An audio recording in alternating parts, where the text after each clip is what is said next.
Assalamualaikum warahmatullahi wabarakatuh. Nama saya Tania dengan NIM 2410802003033. Jadi pada video kali ini saya akan menjelaskan mengenai peradaban dan perkembangan ekonomi pada masa Khulafaur Rasyidin. Berikut penjelasan lengkapnya. Jadi, masa Khulafaur Rasyidin merupakan masa kekhalifahan setelah Nabi wafat yang dipimpin oleh 4 tokoh penting yang dikenal sebagai tokoh yang sangat bijaksana. Yang pertama ada Abu Bakar Asy-Syiddiq, Umar bin Khattab, Utsman bin Affan, dan juga Ali bin Abi Thalib. Nah, masa ini juga disebut sebagai masa keemasan dalam Islam karena pertama kali terbentuknya sistem pemerintahan, hukum, sosial, dan ekonomi yang sangat teratur. Nah, tetapi sebelum saya membahas mengenai Khulafaur Rasyidin secara detail, saya di sini akan menjelaskan terlebih dahulu kondisi masyarakat setelah Nabi wafat. Jadi, kondisi masyarakat setelah Nabi wafat pada tahun 632 Masehi, masyarakat pada saat itu sangat duka mendalam dan juga tidak percaya bahwa Nabi telah wafat, sehingga pada saat itu Abu Bakar Asy-Syiddiq dengan bijaksananya menenangkan para umat dengan pernyataan yang terkenal, barang siapa yang menyembah Nabi Muhammad maka sesungguhnya Nabi Muhammad itu telah wafat, dan barang siapa yang menyembah Allah bahwa Allah itu maha hidup dan juga tidak akan mati. Nah, setelah itu muncul persoalan besar tentang siapa yang akan memimpin umat Islam. Melalui musyawarah di Saqifah Bani Sa'idah, para sahabat ini sepakat untuk memilih Abu Bakar sebagai khalifah pertama. Nah, dengan terpilihnya beliau lahirlah masa pemerintahan Khulafaur Rasyidin yang melanjutkan perjuangan Rasulullah SAW dalam menegakkan Islam. Jadi Khulafaur Rasyidin ini merupakan pemimpin-pemimpin yang diberikan petunjuk. Jadi khalifah pertama dalam Khulafaur Rasyidin ini dipimpin oleh Abu Bakar Asy-Syiddiq. Kondisi masyarakat setelah Nabi wafat pada awalnya itu sempat goyah karena sebagian kabilah Arab itu menolak membayar zakat dan ada pula yang murtad sehingga mengaku sebagai nabi baru. Namun Abu Bakar ini berhasil mengatasi semua itu dengan tegas melalui perang Riddah, yaitu memerangi kemurtadan, sehingga persatuan umat Islam kembali terjaga. Nah, jadi untuk masa Khulafaur Rasyidin ini sebenarnya tidak terjadi mulus ataupun mudah, karena pada saat itu Abu Bakar dihadapkan dengan umat-umat yang murtad sehingga harus ada perang Riddah, tetapi alhamdulillahnya pada saat itu Abu Bakar berhasil untuk mengatasinya. Nah, setelah kondisinya kembali stabil, masyarakat Islam itu mulai berkembang pesat. Pemerintahan Islam di bawah para khalifah berikutnya seperti Umar bin Khattab, Utsman bin Affan, Ali bin Abi Thalib terus memperluas wilayah dan membangun sistem pemerintahan, hukum ekonomi, dan pendidikan berdasarkan ajaran Nabi Muhammad SAW. Jadi Khulafaur Rasyidin ini merupakan pondasi ataupun tonggak utama bagi kehidupan umat Islam, karena pada zaman inilah sistem pemerintahan, sosial, terus juga ekonomi itu berkembang pesat melalui kebijakan-kebijakan yang dikeluarkan oleh para khalifah yang sangat luar biasa dalam memimpin umat Islam setelah Nabi wafat. Nah, dalam bidang peradaban, para khalifah berhasil membangun sistem pemerintahan yang berlandaskan Al-Quran dan juga Sunnah Rasulullah SAW. Nah, sistem pemerintahan ini dijalankan melalui musyawarah ataupun syuro dan keadilan sosial. Nah, pada Khalifah Abu Bakar memfokuskan pemerintahannya untuk pemulihan persatuan umat Islam, karena pada saat itu umat Islam setelah Nabi wafat sempat goyah keimanannya. Nah, pada saat kekhalifahan Abu Bakar itu fokus pada perang melawan kemurtadan ataupun yang disebut sebagai perang Riddah. Nah, ini tuh perang yang bisa dibilang sangat susah karena harus bisa mempersatukan umat Islam kembali setelah Nabi wafat. Nah, Khalifah Umar bin Khattab kemudian memperluas wilayah kekuasaan Islam ke Persia, Mesir,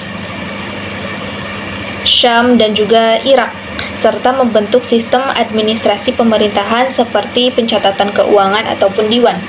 Nah, pembagian wilayah dan pengangkatan gubernur pada masa Utsman bin Affan, umat Islam mencapai kemakmuran dan stabilitas ekonomi yang tinggi. Beliau juga melakukan kodifikasi Al-Quran menjadi satu mazhab yang baku dan tidak terjadi perbedaan bacaan di berbagai wilayah Islam. Sedangkan Khalifah Ali bin Abi Thalib dikenal sebagai kebijaksanaan dan kecerdasan dalam hukum Islam serta semangat menjaga keadilan di tengah gejolak politik. Dalam sektor pertanian, Islam juga membuka lahan baru di Irak dan juga Mesir. Nah, pada saat itu, para petani diberikan kesempatan untuk menggarap lahan tanpa pajak yang berlebihan. Nah, dalam bidang perdagangan, jalur dagang Islam berkembang luas hingga ke Persia, India, dan Afrika Utara. Nah, pasar-pasar Islam itu diatur dengan sistem hisbah, yaitu lembaga pengawasan pasar agar tidak terjadi riba, penimbunan barang, terus penipuan. Dan selain itu juga industri dan kerajinan juga tumbuh seperti pembuatan kain, logam, senjata, dan alat rumah tangga untuk memenuhi kebutuhan masyarakat dan perdagangan luar negeri. Dengan demikian, masa Khulafaur Rasyidin ini menjadi tonggak dalam sejarah Islam karena di masa inilah fondasi pemerintahan yang adil dan sistem ekonomi yang sejahtera serta nilai-nilai keagamaan yang luhur mulai ditegakkan pada masa ini. Keberhasilan para khalifah dalam membangun pemerintahan yang bersih dan juga berlandaskan syariat Islam menjadikan masa ini sebagai teladan bagi kepemimpinan Islam sepanjang zaman. Nah, sementara itu dalam bidang ekonomi pada masa Khulafaur Rasyidin mengalami perkembangan yang sangat pesat karena pada saat itu Khalifah Umar bin Khattab mendirikan lembaga keuangan negara yang disebut sebagai Baitul Mal, yaitu untuk menyimpan semua kekayaan dan pengeluaran negara. Jadi sumber kekayaan negara itu didapatkan dari zakat, kharaj ataupun pajak tanah, jizyah atau pajak bagi non-muslim, ganimah yaitu harta rampasan perang, dan usyur yaitu pajak perdagangan. Nah, semua pendapatan ini digunakan untuk kemaslahatan umat seperti membiayai tentara, terus pembangunan, pendidikan, dan juga bantuan sosial bagi fakir dan miskin.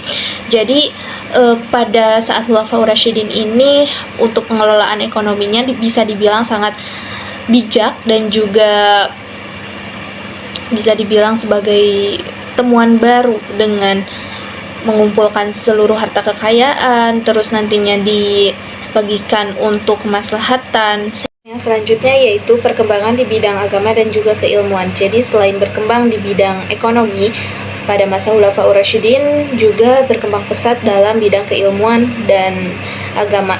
Jadi pada saat itu masjid digunakan sebagai tempat ibadah dan juga pendidikan serta kegiatan sosial, dan juga pengajaran Al-Quran dan hadis itu menjadi prioritas.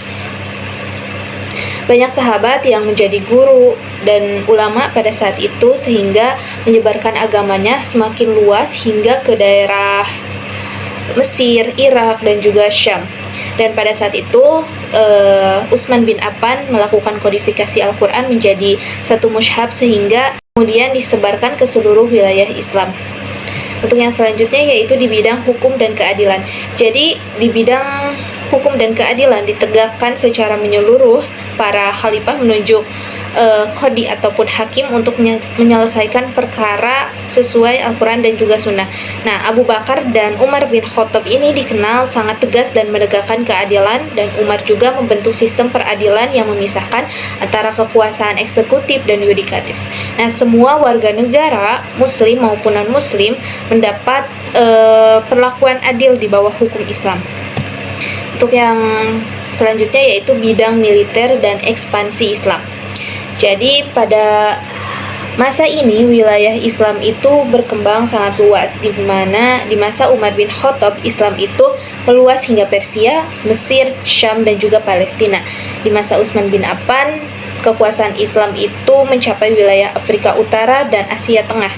Nah, ekspansi ini tidak hanya berupa perlakuan militer, tetapi juga penyebaran dakwah dan peradaban Islam ke berbagai bangsa. Jadi, pada masa Khulafaur Rasyidin ini perkembangannya itu sangat banyak sekali, bukan tinjau dari bidang keilmuan ataupun ekonomi saja, tetapi hukum, militer, dan juga sosialnya itu berkembang secara bersamaan. Karena pada saat itu kekhalifahannya sangat bijaksana dan juga kompak dalam mengembangkan sistem-sistem pemerintahan.